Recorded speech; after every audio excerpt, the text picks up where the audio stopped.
നമസ്കാരം. മഹാരാഷ്ട്രയിൽ നിന്നുള്ള ലോക്സഭാ എം.പി. രവീന്ദ്ര വൈക്കറുടെ ബന്ധു ഇലക്ട്രോണിക് വോട്ടിംഗ് മെഷീൻ അൺലോക്ക് ചെയ്യുന്ന ഫോൺ ഉപയോഗിച്ചെന്ന പരാതിയിൽ അന്വേഷണം തുടരുന്നു. മുംബൈ നോർത്ത് വെസ്റ്റ് ലോക്സഭാ സീറ്റിൽ നിന്ന് ശിവസേന സ്ഥാനാർത്ഥിയായിരുന്ന രവീന്ദ്ര വൈക്കർ കേവലം 48 വോട്ടിനാണ് വിജയിച്ചത്. രാജ്യത്തെ ഏറ്റവും കുറഞ്ഞ ഭൂരിപക്ഷങ്ങളിലൊന്നായിരുന്നു ഇത്. NDA സ്ഥാനാർത്ഥിയുടെ വിജയത്തിന് പിന്നാലെയാണ് EVM അൺലോക്ക് ചെയ്യുന്ന ഫോൺ ബന്ധു ഉപയോഗിച്ചെന്ന പരാതി എതിർ സ്ഥാനാർത്ഥികൾ ഉയർത്തിയത്.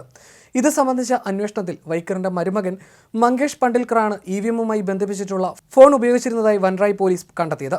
EVM അൺലോക്ക് ചെയ്യാനുള്ള OTP ലഭിക്കാനായി ഉപയോഗിച്ചിരുന്ന ഫോണാണ് പണ്ഡിൽക്കർ ഉപയോഗിച്ചതായി കണ്ടെത്തിയത്. റീകൗണ്ടിങ്ങിന്റെ സമയത്താണ് മങ്കേഷ് ഫോണിൽ നിരന്തരം സംസാരിച്ചതെന്ന ആരോപണം ഉയർന്നിട്ടുള്ളത്.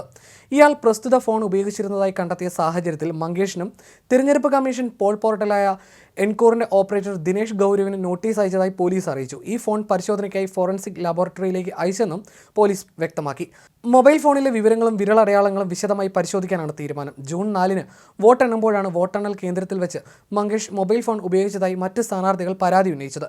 6:30 വരെ വോട്ടെണ്ണുമ്പോൾ ചെറിയ വോട്ടിന് ശിവസേന ഉദ്ധവ് വിഭാഗം സ്ഥാനാർത്ഥി അമോൽ കൃതികർ ആയിരുന്നു മുന്നിൽ. എന്നാൽ അസാധുവാക്കപ്പെട്ട പോസ്റ്റൽ വോട്ടുകളേക്കാൾ കുറവാണ് വിജയിച്ച സ്ഥാനാർത്ഥിയുടെ ഭൂരിപക്ഷമെങ്കിൽ റിട്ടേണിംഗ് ഓഫീസർ സ്വമേധയാ റീകൗണ്ടിംഗ് നടത്തണമെന്ന തെരഞ്ഞെടുപ്പ് ഹാൻഡ്ബുക്കിലെ നിയമപ്രകാരം വീണ്ടും വോട്ടെണ്ണുകയായിരുന്നു. തുടർന്ന് 2 തവണ വോട്ടെണ്ണിയതോടെ 48 വോട്ടിന് വൈക്കറിനെ വിജയിയായി പ്രഖ്യാപിക്കുകയായിരുന്നു. റീകൗണ്ടിങ്ങിന്റെ സമയത്താണ് മങ്കേഷ് ഫോണിൽ നിരന്തരം സംസാരിച്ചെന്ന ആരോപണം ഉയർന്നിട്ടുള്ളത്. 19ാം ഘട്ട വോട്ടെണ്ണലിന് ശേഷം എണ്ണിയ വോട്ടുകളുടെ വിവരം നൽകുന്നത് അവസാനിപ്പിച്ചെന്നും തുടർന്ന് 26 റൗണ്ടിന് ശേഷം വൈക്കറിനെ വിജയിയായി പ്രഖ്യാപിക്കുകയായിരുന്നുവെന്നും കൃതികർ ആരോപിച്ചു. ഇതേ തുടർന്ന് പിന്നെയും വോട്ടെണ്ണണം എന്ന് ആവശ്യപ്പെട്ടിട്ടും അംഗീകരിച്ചില്ലെന്നും അദ്ദേഹം പറഞ്ഞു.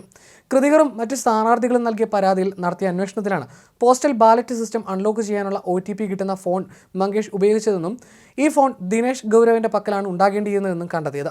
ഇന്ത്യയിൽ വോട്ടിംഗ് മെഷീൻ ബ്ലാക്ക് ബോക്സ് പോലെ ദുരൂഹമായി തുടരുകയാണെന്നും അത് പരിശോധിക്കാൻ ആർക്കും അനുവാദമില്ലെന്നും കോൺഗ്രസ് നേതാവ് രാഹുൽ ഗാന്ധി പ്രതികരിച്ചിരുന്നു. രാജ്യത്തെ തിരഞ്ഞെടുപ്പ് സംവിധാനത്തിന്റെ സുതാര്യതയെക്കുറിച്ച് ഗുരുതര ആരോപണങ്ങളാണ് ഉയർന്നതെന്നും എന്നാൽ സംവിധാനങ്ങൾക്ക് ഉത്തരവാദിത്വം നഷ്ടപ്പെടുമ്പോൾ ജനാധിപത്യം തട്ടിപ്പിനും വഞ്ചനയ്ക്കും പാത്രമാകുന്നുവെന്നും രാഹുൽ ഗാന്ധി പറഞ്ഞു. EVMകളിൽ കൃത്രിമത്തിന് സാധ്യതയുണ്ടെന്ന് ഇലോൺ മസ്കിന്റെ പരാമർശം പങ്കുവച്ചുകൊണ്ടായിരുന്നു രാഹുലിന്റെ പ്രതികരണം. അതേസമയം വോട്ടിംഗ് യന്ത്രങ്ങളിൽ കൃത്രിമം നടത്താൻ സാധ്യതയുണ്ടെന്നായിരുന്നു ഇലോൺ മസ്ക് X പ്ലാറ്റ്ഫോമിൽ പങ്കുവച്ചത്. എന്നാൽ സുരക്ഷിതമായ ഡിജിറ്റൽ ഹാർഡ്വെയർ ആർക്കും ഉണ്ടാക്കാൻ കഴിയില്ലെന്ന ധാരണ തെറ്റാണെന്ന് രാജീവ് ചന്ദ്രശേഖർ പ്രതികരിച്ചു. നിർമ്മിത ബുദ്ധി ഉപയോഗിച്ചോ അല്ലാതെയോ EVM യന്ത്രങ്ങൾ ഹാക്ക് ചെയ്യാനുള്ള സാധ്യത ഏറെയാണ്. അതുകൊണ്ട് തന്നെ ഇലക്ട്രോണിക് വോട്ടിംഗ് യന്ത്രങ്ങൾ ഒഴിവാക്കണം എന്നായിരുന്നു മസ്കിന്റെ ട്വീറ്റ്. ഈ ട്വീറ്റിന് രാജീവ് ചന്ദ്രശേഖർ മറുപടി നൽകുകയും ചെയ്തു. സുരക്ഷിതമായ ഡിജിറ്റൽ ഹാർഡ്വെയറുകൾ ഉണ്ടാക്കാൻ സാധിക്കില്ലെന്ന് കരുതുന്നത് തെറ്റാണ്. സാധാരണ കമ്പ്യൂട്ടിംഗ് പ്ലാറ്റ്ഫോമുകൾ ഉപയോഗിക്കുന്ന അമേരിക്കയുടെയും അല്ലെങ്കിൽ മറ്റിടങ്ങളിലെയും ഇലോൺ മസ്ക് കാഴ്ചപ്പാട് ശരിയായിരിക്കാം. എന്നാൽ ഇന്ത്യയിലെ EVMകൾ സുരക്ഷിതമാണ്.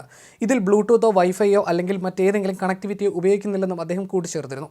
വേണമെങ്കിൽ ഇന്ത്യയിലേതുപോലുള്ള EVMകൾ നിർമ്മിക്കാൻ മസ്കിന് പരിശീലനം നൽകാൻ തയ്യാറാണെന്നും രാജീവ് ചന്ദ്രശേഖർ പറഞ്ഞു.